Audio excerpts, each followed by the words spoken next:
नमस्कार मित्रांनो. आजच्या आपल्या क्राईम स्टोरीमध्ये आपण पाहणार आहोत अशी एक घटना ज्यामध्ये भावनांच्या भरात घेतलेल्या चुकीच्या निर्णयामुळे अनेकांचे आयुष्य कायमचे बदलून गेले.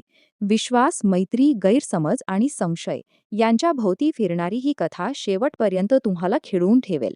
त्यामुळे व्हिडिओ शेवटपर्यंत नक्की पहा. ही कथा सुरू होते कोल्हापूर जिल्ह्यातील शिवपूर या काल्पनिक औद्योगिक शहरात. गेल्या काही वर्षांत या परिसरात अनेक कारखाने उभे राहिले होते. त्यामुळे महाराष्ट्रासह इतर राज्यांमधून हजारो कामगार येथे रोजगारासाठी येत होते. याच शहरात राहत होता राजेश चौहान. वय साधारण 23 वर्षे. मेहनती, शांत आणि स्वप्नाळू स्वभावाचा हा तरुण एका वस्त्रोद्योग कंपनीत काम करत होता.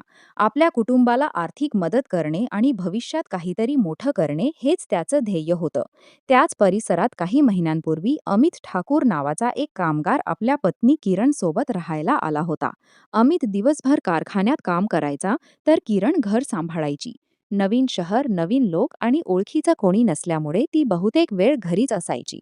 सुरुवातीला राजेश आणि अमित यांची चांगली मैत्री झाली. दोघे एकाच राज्यातील असल्यामुळे त्यांच्यात पटकन ओळख निर्माण झाली. कामानिमित्त भेटीगाठी वाढल्या आणि काही दिवसांतच ते एकमेकांच्या घरी ये जा करू लागले. अमितला राजेशवर पूर्ण विश्वास होता. तो अनेकदा म्हणायचा, "इथे आपलं कोण आहे? आपणच एकमेकांची माणसं आहोत." राजेशही त्याला मोठ्या भावासारखा मान द्यायचा. पण आयुष्य कधीकधी अनपेक्षित वळण घेतं. अमित कामावर गेल्यानंतर किरण बराच वेळ घरात एकटीच असायची. शेजारपाजारातील लोकांशी थोडंफार बोलणं व्हायचं, पण तिच्या मनातील एकटेपणा तसाच राहायचा. अशातच कधीतरी राजेश एखादं काम. पहिल्या भागात आपण पाहिलं की नितीन आपल्या पत्नीसह नव्या शहरात संसार उभा करण्यासाठी आला होता. दिवसभर कामावर असल्यामुळे घरात कविता एकटीच असायची. त्याच परिसरात राहणाऱ्या रोहितशी तिची ओळख झाली आणि साध्या बोलण्यातून त्यांची मैत्री वाढू लागली. सुरुवातीला या मैत्रीत काही गैर वाटत नव्हतं. एकाच गावातील असल्यामुळे दोघे अधूनमधून बोलत असतं. पण दिवसेंदिवस त्यांच्या संवादाचं प्रमाण वाढत गेलं. मोबाईलवर संदेश, फोन आणि रोजची विचारपूस हा त्यांच्या दिनक्रमाचा भाग झाला. कविताला घरात एकटेपणा जाणवत होता. नितीन कामाच्या व्यापात असल्यामुळे दोघांमध्ये पूर्वीसारखा संवाद राहत नव्हता. त्या रिकाम्या वेळेत रोहित तिच्याशी बोलायचा. तो तिच्या अडचणी ऐकून घ्यायचा, तिची विचारपूस करायचा. हळूहळू कविताला वाटू लागलं की आपल्याला समजून घेणारा माणूस मिळाला आहे. दुसरीकडे रोहितलाही कवितेची सवय लागली होती. पण त्याच्या मनात नेमकं काय चाललं होतं हे कोणालाच माहिती नव्हतं. काही दिवसांनी परिसरातील काही लोकांच्या लक्षात आलं की दोघे वारंवार बोलत असतात. सुरुवातीला कोणी याकडे विशेष लक्ष दिलं नाही. मात्र चर्चा हळूहळू वाढू लागली. ही कुजबूज अखेर नितीनच्या कानावरही गेली. सुरुवातीला त्याने त्या गोष्टींकडे दुर्लक्ष केलं. लोक विनाकारण बोलत असतील असं त्याला वाटलं. पण काही दिवसांनी त्यालाही पत्नीच्या वागण्यात बदल जाणवू लागला. ती मोबाईल सतत जवळ ठेवू लागली. फोन आला की दुसऱ्या खोलीत जाऊन बोलू लागली. साध्या प्रश्नांची उत्तरही टाळू लागली. नितीनच्या मनात संशय वाढू लागला. एके दिवशी त्याने शांतपणे विचारलं, "कविता, काही अडचण आहे का? तू अलीकडे खूप बदलली आहेस." कविताने मात्र विषय बदलला. या उत्तराने नितीनचा संशय आणखी वाढला. काही दिवसांनी त्याने स्वतःच सत्य जाणून घेण्याचा निर्णय घेतला. कामावरून लवकर घरी परतल्यावर त्याला कविता घरात दिसली नाही. शेजाऱ्यांनी सांगितलं की ती थोड्या वेळापूर्वी बाहेर गेली आहे. त्या दिवसापासून नितीन अधिक सावध झाला. तो कोणालाही काही न सांगता परिस्थितीचं निरीक्षण करू लागला. दरम्यान रोहित आणि कवितामधील संपर्क सुरूच होता. एका संध्याकाळी रोहितने कविताला भेटण्याची विनंती केली. कविताने सुरुवातीला नकार दिला, पण नंतर ती तयार झाली. दोघांची एका सार्वजनिक ठिकाणी भेट झाली. ते बराच वेळ बोलत राहिले. भविष्यात काय करायचं, पुढे काय होईल या विषयांवर त्यांच्यात चर्चा झाली. मात्र त्यांना कल्पना नव्हती की दूरवरून कुणीतरी त्यांच्यावर लक्ष ठेवून होतं. त्या दिवसानंतर परिस्थिती आणखी गुंतागुंतीची झाली.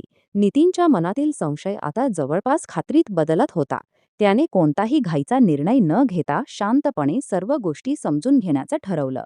पण दुसऱ्या बाजूला रोहितला वाटत होतं की आता ही गोष्ट जास्त दिवस लपून राहणार नाही आणि इथूनच या कथेला एक अनपेक्षित वळण मिळणार होतं. मागील भागात आपण पाहिलं की नितीनच्या मनातील संशय आता जवळपास खात्रीत बदलला होता. दुसरीकडे कविता आणि रोहित यांनाही परिस्थिती हाताबाहेर जात असल्याची जाणीव झाली होती. पण आता मागे फिरणं दोघांसाठीही कठीण झालं होतं. काही दिवस सर्व काही शांत असल्यासारखं वाटत होतं. मात्र ती शांतता फार काळ टिकली नाही. एका रात्री रोहित अचानक बेपत्ता झाला. दुसऱ्या दिवशी तो कामावर गेला नाही. त्याचा फोनही बंद लागत होता. त्याच्या मित्रांनी शोधाशोध सुरू केली, पण त्याचा काहीच पत्ता लागला नाही. संध्याकाळपर्यंत त्याच्या कुटुंबीयांनी पोलिसांत हरवल्याची तक्रार दाखल केली.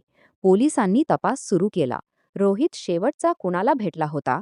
त्याचा मोबाईल कुठे बंद झाला? तो कोणासोबत संपर्कात होता? या सर्व प्रश्नांची उत्तरं शोधली जाऊ लागली. तपासादरम्यान कॉल रेकॉर्ड तपासण्यात आले. त्यातून रोहित आणि कवितामध्ये गेल्या काही महिन्यांपासून नियमित संपर्क असल्याचं समोर आलं. आता तपासाचं केंद्रबिंदू बदललं. कविताची चौकशी करण्यात आली. तिने सुरुवातीला फक्त मैत्री असल्याचं सांगितलं.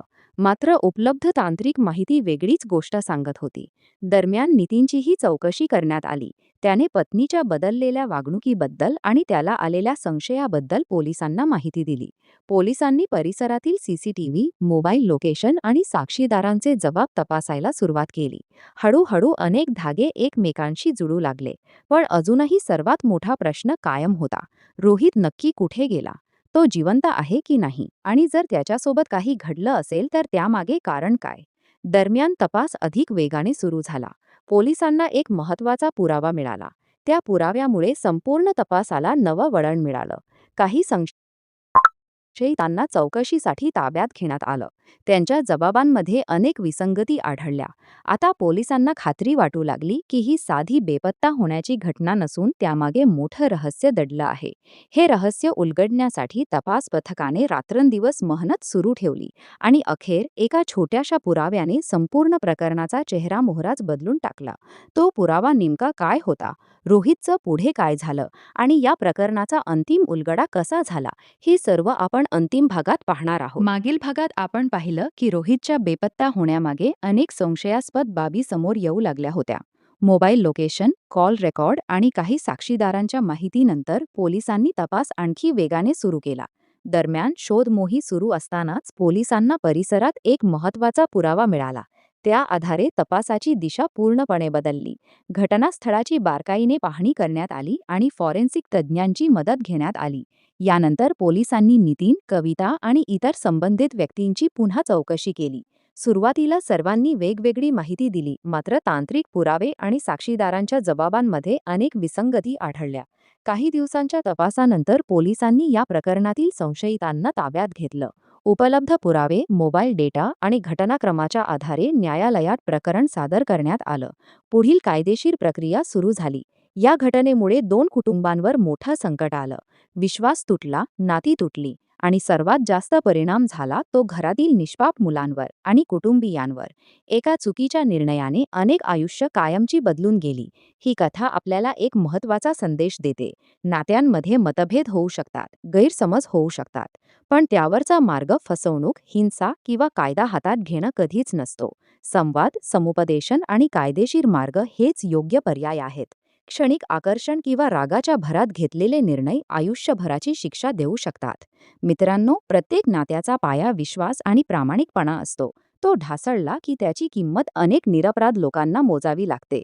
जर तुम्हाला ही काल्पनिक कथा विचार करायला भाग पाडणारी वाटली असेल तर व्हिडिओला लाईक करा. तुमचं मत कमेंटमध्ये नक्की सांगा आणि अशाच मराठी क्राईम स्टोरींसाठी चॅनलला सबस्क्राईब करा.